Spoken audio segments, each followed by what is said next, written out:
அன்பார்ந்த முருக பக்தர்களுக்கு வணக்கம். நான் ஜெயம் கோபி. இந்த காணொளி எதுக்காகனா, தாய் குலங்களுக்காக, சகோதரிகளுக்காக.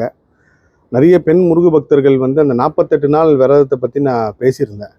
அதில் வந்து அவங்க எல்லாருமே எழுப்பின சந்தேகம் வந்து, இந்த 48 நாள் விரதம் இருக்கும்போது பெண்களுக்குரிய பிரச்சனை அந்த நாட்கள் வரப்போ நாங்கள் வந்து அந்த விரதத்தை இருக்கலாமா இல்லையா, இது சரியா தவறா அப்படின்னு ஒரு குழப்பத்தில் கிட்டத்தட்ட அதிகமாக எனக்கு நிறைய பேர் மெசேஜ் பண்ணியிருந்தீங்க. அவங்களுக்காக தான் இந்த காணொளி. என்னென்னா, முருகர் வந்து நமக்கு குழந்த மாதிரி.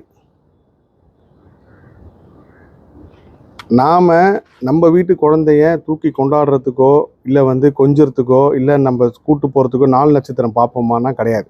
ஏன்னா அது நம்ம குழந்தை. அதே மாதிரி முருகருக்கு நாம் குழந்தை. அவர் நம்மளையும் குழந்தையாக தான் பார்க்குறாரு, நம்மளும் முருகரை குழந்தையாக தான் பார்க்குறோம். இப்போ நீங்கள் வந்து கார்த்திகை பெண்கள் வந்து முருகரை வந்து வளர்க்கும் போது இந்த மாதிரி விஷயங்கள்லாமா வந்து பார்த்துருப்பாங்கன்னா கண்டிப்பாக கிடையாது. ஸோ நீங்கள் மாலை போடுங்க, போடாமல் இருங்க, நீங்கள் எப்படி வேணாலும் இருங்க. அந்த 48 நாள் விரதம்ன்றது நீங்கள் வீட்லேயே நான்வெஜ் செய்யாமல் நீங்களும் சாப்பிடாமல் இருக்கும்போது நடுவில் இந்த பிரச்சனை வரப்போ அதை பற்றி நீங்கள் கவலைப்படவே வேணாம். நீங்கள் எப்பயும் போல் விரதம் கண்டினியூ பண்ணுங்கள். இந்த பெண்களுக்குரிய பிரச்சனை உடல் சார்ந்தது, நம்ம மனம் சார்ந்த முருகர் கூட இருக்கோம். அதனால் உடல் வேறு மனம் வேறு. நம்ம மனதை முருகர்கிட்ட ஒப்படைச்சிட்டேன்னா வெளியில் உடல் சம்மந்தமாக நடக்கிற எதுவுமே தப்பு கிடையாது. திரும்பவும் நான் சொல்கிறது என்னென்னா, நீங்கள் வந்து பெண் முருக பக்தர்கள் வந்து ஆண் முருக பக்தர்களுக்கு முருகர் வந்து கஷ்டப்பட்டோடனே முதல்ல வருவாருன்னா பெண் முருக பக்தில் வருவார்னு ஒரு காணொலியை சொல்லியிருந்தேன்.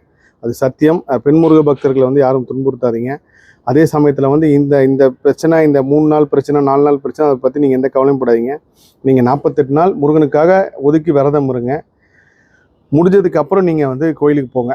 இதுதான். ஸோ இந்த சந்தேகம் வந்து எல்லாருக்குமே இப்போ நான் சொல்கிற இந்த பதில் கிடச்சிருக்குன்னு நினைக்கிறேன்.